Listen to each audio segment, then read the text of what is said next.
Tanya Angus was a 21-year-old woman with a bright future when her life changed forever. She began growing uncontrollably, her hands and feet, and eventually her whole body. She finally found a doctor who diagnosed acromegaly. A brain tumor causes an overproduction of growth hormone. At 33, Tanya is nearly 7 feet tall and weighs over 400 pounds. After 3 brain surgeries, radiation, and an experimental dose of a special drug, Tanya has finally stopped growing. But the physical pain is constant, as is the fear of a catastrophic cardiovascular death. Tanya Angus and her mom Karen are with me live tonight. All right, so Tanya, you have pain all the time from this condition. Tell us about that. Hi, Dr. Drew.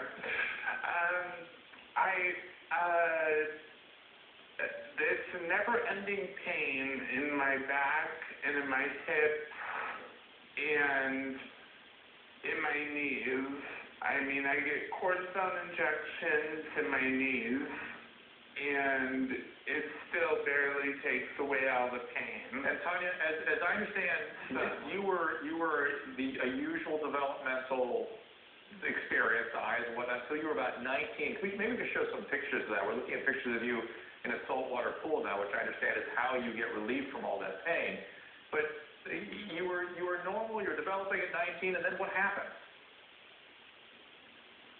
And then I would look at my hands and I'd try to get my rings off, and my hands were swelling and they were getting longer, and I couldn't fit my rings. I couldn't take them off.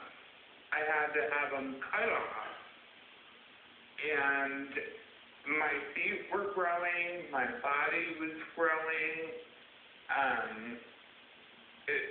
started lactating, my menstrual period stopped, and it was a nightmare. And Tanya, I see your mom Karen getting upset just with the memory of that period. What was that like for you, and how frustrating was it to go to doctors and not get any answers?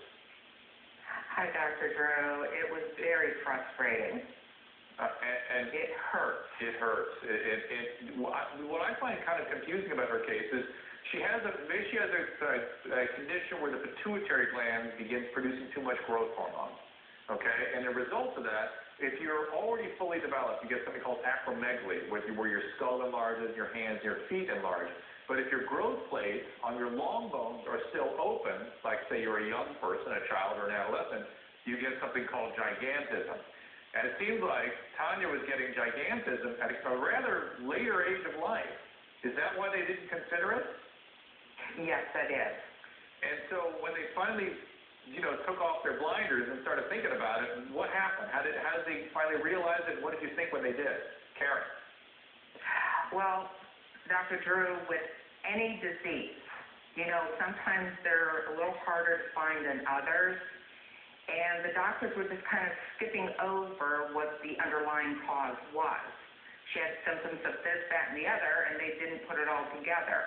Once they did, it was, immediately rushed her into surgery, and then a year later, it had grown back almost as big, so they rushed her back into surgery again.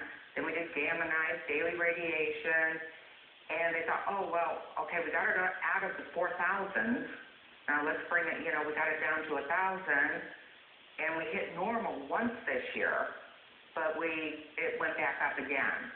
You're talking about your somatostatin levels or something you're measuring, or IGF-1? Her IGF-1 level went back up again. I understand. And again, just to emphasize for people, Tanya was completely her normal developmental self. I think you were going to be a model even when you were 19. Is that right, Tanya? Yes. There you are. I have a lot of modeling companies ask me to model for them, and when my body started changing, I couldn't do it anymore. And it must have been scary for you, Tanya, to be rushed in for brain surgery.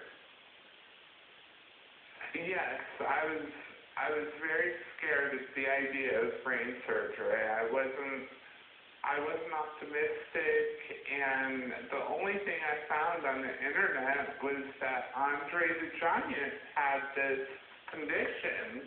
Yeah. And, you know, I couldn't read up about it because there wasn't any studies. And I'm looking at the brace you had on your face there. It looks like you had, initially at least, they did a transsphenoidal resection. Is that correct? They went in through above your teeth here, right? Yes. Okay, well, they, first surgery I had a transplant. let me explain to people what that is. That's where they go in right here. I need my picture on the screen here for a second so I can show people. All right, they go here and they go up into the brain from here, from right above below the nose. And they go to the pituitary gland and cut out these tumors that cause these problems.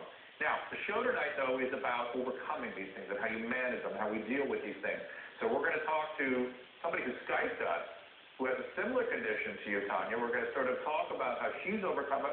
We're going to talk about how you're dealing, and we're going to take your calls at 855-Dr. Drew 5. Be right back.